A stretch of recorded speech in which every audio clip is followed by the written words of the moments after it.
Este sábado cambiamos a hora. Por se hai dúbidas, as 2 da madrugada serán as 3. E con esta mudanza ao horario de verán volve tamén un debate recorrente. Os medios de comunicación e as redes sociais aliméntano. É saudable o cambio? Ten sentido facermos esta mudanza cada 6 meses? Faise en todos os lugares do mundo así? A verdade é que se poden ler, ver e escoitar todo tipo de titulares, moitos deles absurdos, para que negalo, sobre o aforro enerxético, sobre un suposto aumento de suicidios e ata unha delirante influencia dos nazis na decisión. Hoxe, en Investigar na USC, é hora de entendermos o cambio horario. Investigar na USC, un podcast de Que Ciencia. O nome deste novo episodio non é casualidade. É o título dun dos traballos académicos ao respecto que asinou o catedrático de Física da USC, Jorge Mira.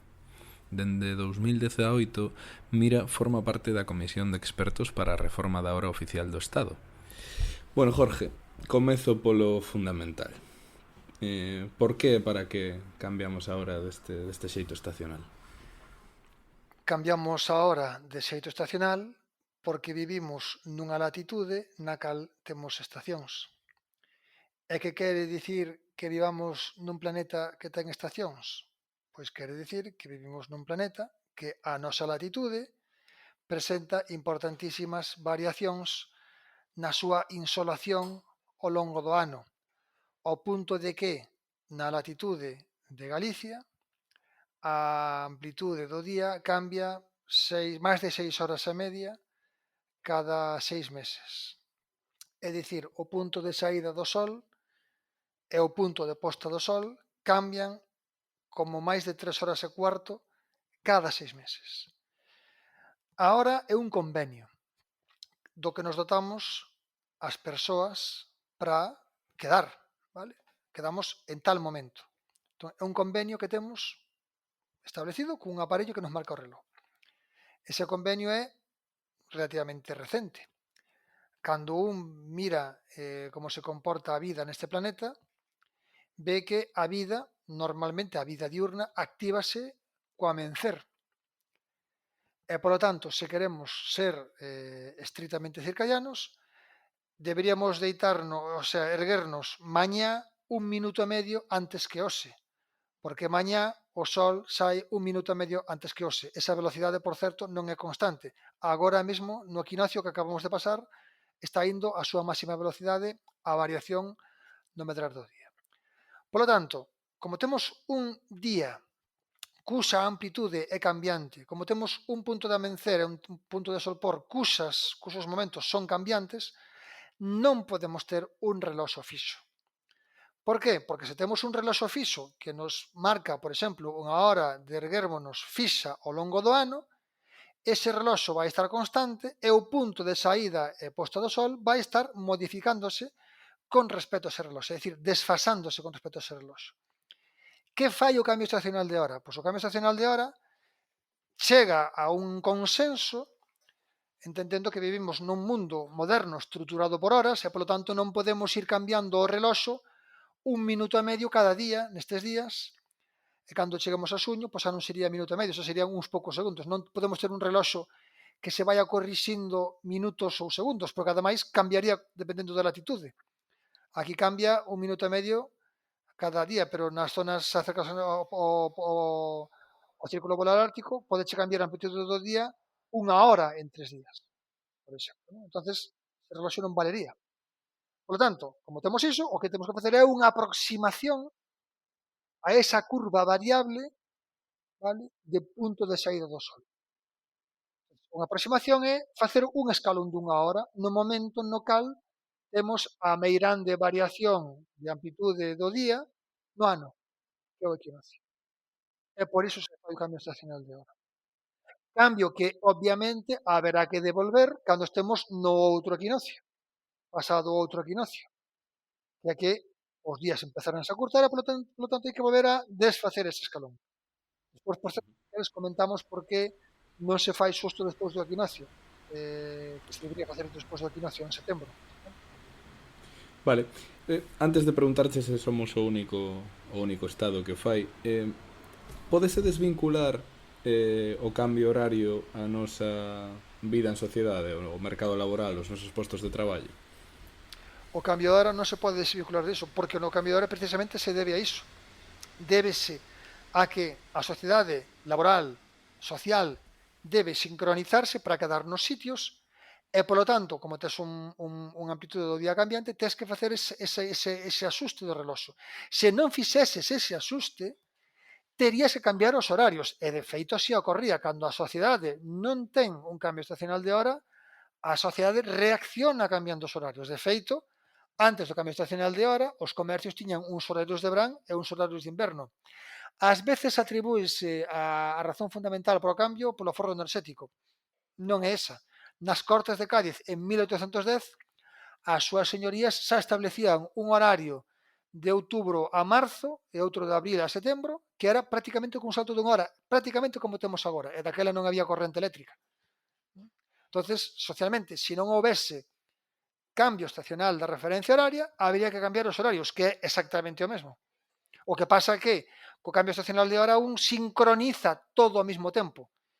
Se houbera cambio estacional de horarios, cada un cambiaría os seus horarios máis ou menos nesta época, pero mellor a tienda da esquina cambiache a finais a mediados de marzo, a da lá cambia a final de abril, outros o cambian hoxe, a outro o cambia mañán, entonces sería un auténtico caos neste mes de transición. Entonces, o que fai o cambio estacional de hora é ordenar eso. O caso de Galicia ou o Estado español é único no seu contexto que fai isto. Non.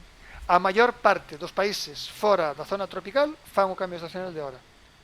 Hai moito equívoco con isto, porque a xente que dixe que hai algunos países que hacen o cambio estacionario e muchísimos outros que non lo hacen. Pero, amigo, mire vostede onde están os países que o fan. Ecuador non necesita facer cambio estacional de hora, porque Ecuador está no Ecuador.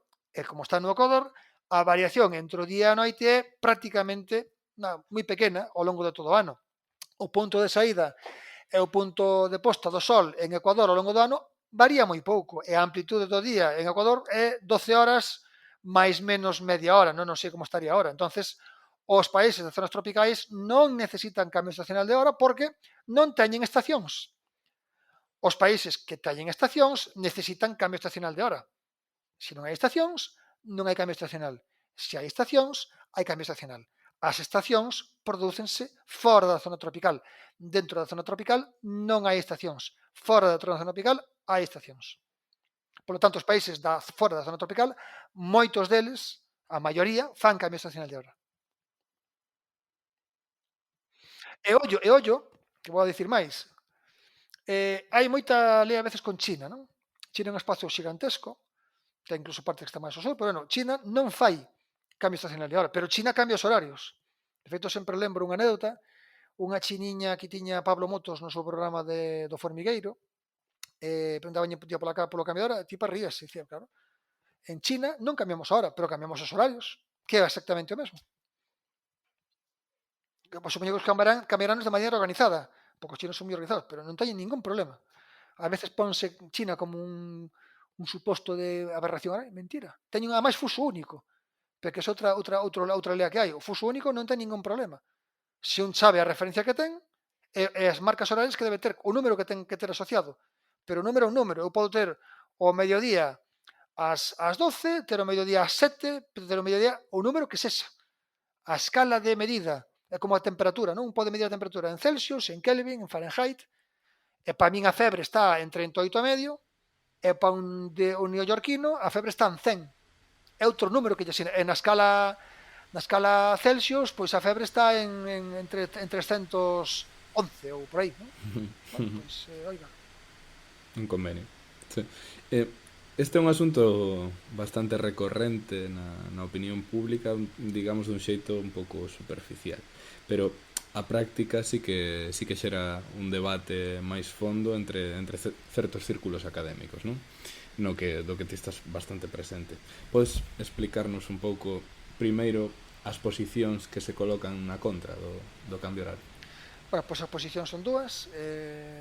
Eu fui un membro da Comisión do Goberno de España para a análise da hora oficial e ali evidentemente estaban esas dúas posturas. Hai unha postura que ven de certos sectores da área biomédica, por así dicilo, pois digamos xente que se dedica a cronobioloxía, sobre todo esa área de coñecemento, que entenden que o cambio estacional de hora é pernicioso, que é un problema. Hai un salto, o cambio, o cal é correcto, hai un problema aí, hai un salto, pero para eles é un salto tremendo, pero aquí o curioso, para min o alucinante, é que a alternativa que ofrece esa xente non facer o cambio estacional de hora. É dicir, aparentemente para eles facer o cambio estacional de hora rompe o ritmo circadiano, pero ao mesmo tempo están dicindo que sigas coa mesma marca horaria a piñón fixo todo o ano nun país no cal ti tes 3 horas e pico que dicía antes de variación de amanecer.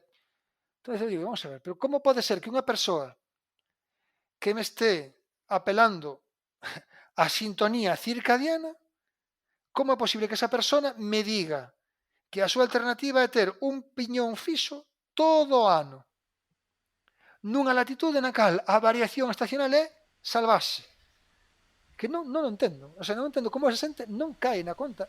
E aquí eu penso que pode haber unha fractura, unha fractura de disciplinas, non? Que antes de que sigas, Jorge, porque xaches unha palabra que igual non todo o mundo coñece, que é circadiano, os ciclos circadianos. Podes facer unha o ciclo circadiano, digamos, seguir o ciclo circadiano implica alinear a túa actividade diaria co ritmo de día-noite que está establecido, é dicir, unha activación pois vital, intensa durante o momento no que hai día solar e momentos de descanso nos cales tes noite.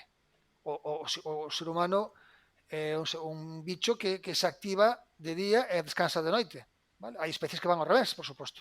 Entonces, o ciclo circadiano, en certo modo, é aquele ciclo que intenta estar en resonancia con esa oscilación día-noite. Vale?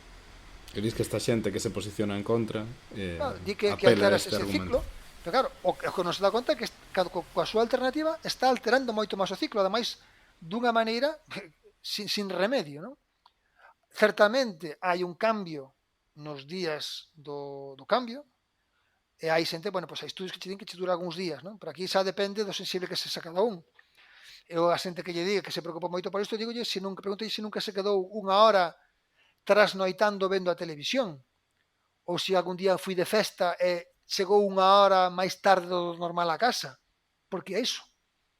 Entón hai xente que ao mellor trasnoita 4 horas e non lle pasa nada, e ora queixase porque hai un cambio dunha hora, estando na túa casa. Oye, a verdad, pero bueno, pode haber persoas que teñen esa sensibilidade, perfecto, pero esa sensibilidade vaiselle en poucos días. E sobre todo hai que pensar que despois durante 6 meses, durante medio ano, vamos a estar mellor sincronizados co Sol. Cousa que se non fixéramos o cambio estacional de hora estaríamos desfasadísimos.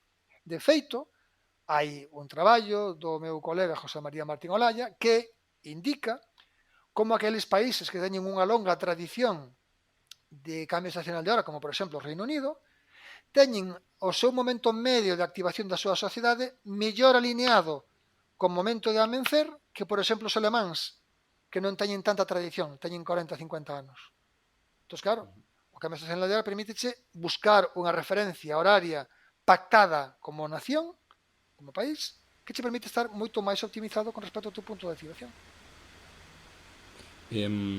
Esta posición que está en contra dos cambios horarios fai referencia moitas veces a artigos de investigación, a papers, non? Que en teoría demostran efectos, como a ti dis, perniciosos para a saúde.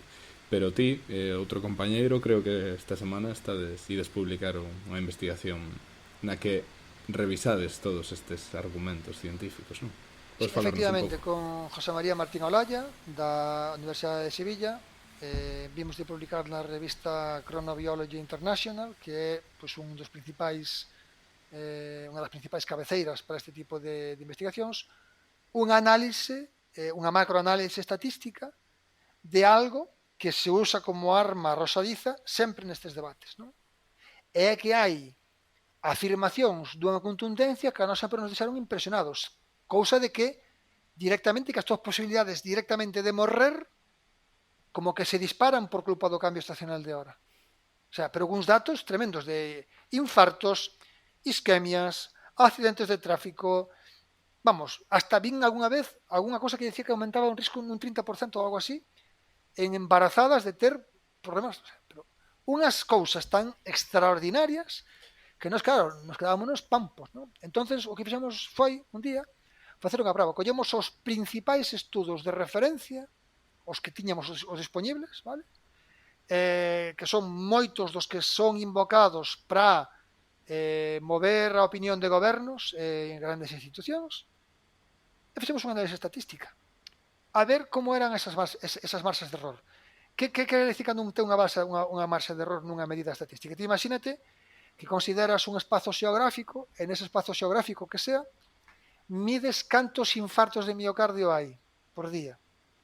Entón, te imagínate que eu che digo que a media de infartos de miocardio nese espazo xeográfico é de 4 ao día, vale? Pero que haxa unha media de 4 infartos de miocardio ao día non quere dicir que haya todos os días 4 infartos de miocardio.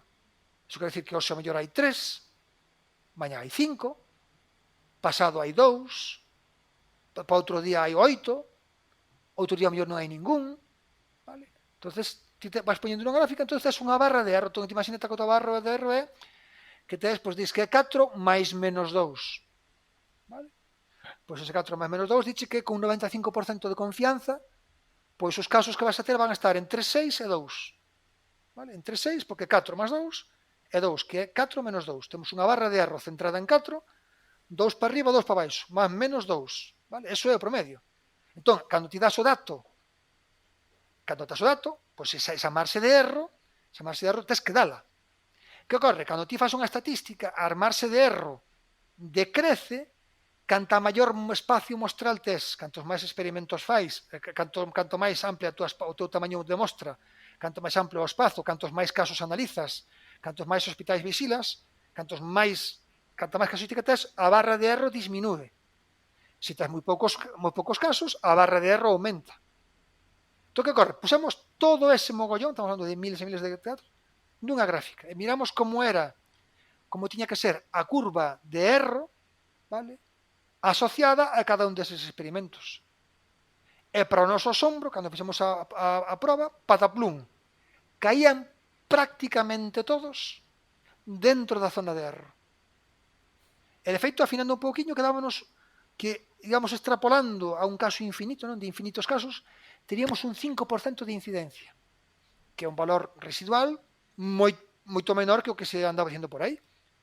Entón, que pasa? Pois vemos que hai un sesgo do tamaño de mostra en moitos destes estudos.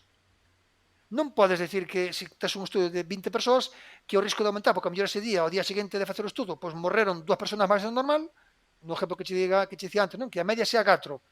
Entón, ao lunes seguinte morreron 6 persoas. E dices, aumentou un 50% a posibilidade de morrer. É titular de prensa. El cambio estacional de hora produce un 50% de aumento en el riesgo de infarto. Tremenda mentira. Entón, claro, eso é anumerismo, ao mellor, de algunhas disciplinas que non teñen a mellor eso moi metido na cabeza. Entón, ese tipo de semi-fakes, vale, pois, non vou decir que sean fake, porque, bueno, eles poñen o tamaño de mostra, pero, claro, sacanse ideas que non están ben. O sea, non se está dicindo ben, non se está transmitindo ben ese dato. Aparte de outra cousa máis, que é que moitos deses datos poñenche aquelas estatísticas nas que che dá incremento, pero curiosamente, cando un busca, e houve de feito algún resultado recente, encontras que hai estudos que che din que se reduce a incidencia, pero esos non nos poñen, porque se cando se das eses, incluso a mellor che queda no cero. Entonces estamos ante unha cousa, un xogo que para mí non está ben, de andar soltando titulares que non están ben correctos. Entón, nós nese artículo somos bastante contundentes e dicimos que hai un efecto do sesgo de mostra en moitos deses traballos. E acoutamos cal é a realidade das estatísticas, tendo en conta xa incluso os estudos que din que sube. Xa non poñemos os que baixan, porque hai xente que seguramente medirá, dalle a mínima e non o publica. Claro, e ti crees que estes erros estatísticos son erros, digamos, de ineficiencia ou son interpretacións tendenciosas? Non, a marxe de erro é unha marxe estatística, non? O que che dicía antes, ti estás nun espazo, te imagínate que o promedio é 4. Pero ti analizas toda unha serie, por exemplo, ao longo de todo un ano, e vas apuntando os infartos, non? Hoxe 3, mañán 5, pasado 6, outro día 4, outro día 2, outro día tal, polos nunha gráfica. E verás que hai un rizado de valores entre 6 e 2, con media 4, e están chevalando os datos nesa nube de datos, ao mellor hai algún que escapa, pero en teoría deberían escaparse 5 de cada 100. Vale? Eso é un pouco o que ten a medida estatística, non? Que che di eso. Entón, onde debería decir? Pois o erro que ten e a media que ten. Canto máis pequena esa mostra que te teñas, máis grande é o erro, porque se te fixas aquí estou poñendo un erro, o exemplo que che poñía, se tes 4 e o erro 2, tes un erro de máis menos 50%, que é unha burrada. Entón, claro, se ti tes un tamaño pequeno, pois claro, o erro é moi grande. Ahora, se tes miles, pois encontrarás que o erro a mellor tes 15.000 máis menos 1.000. Eso é unha variación moi pequena, de menos do 10% de erro, entendes? Entón estamos falando de un 7%. Entón, canto máis grande é esa mostra, se tes 100.000, pois me encontres que é 100.000 máis menos 1.000, entón sería un 1%. Canto máis grande é esa mostra, menos erro cometes, porque tes moito máis tamaño estatístico. Isto é unha lei da natureza, non? Canto máis grande é a media, pois máis pequeno o erro, lógicamente.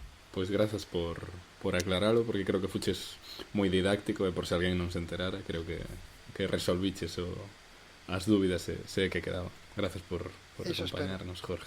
Grazas a vos. Grazas por escoitarnos. Eu son Javier Rodríguez e isto é Investigar na USC, un podcast de Ciencia en colaboración coa Universidade de Santiago de Compostela. Escoitámonos no seguinte episodio.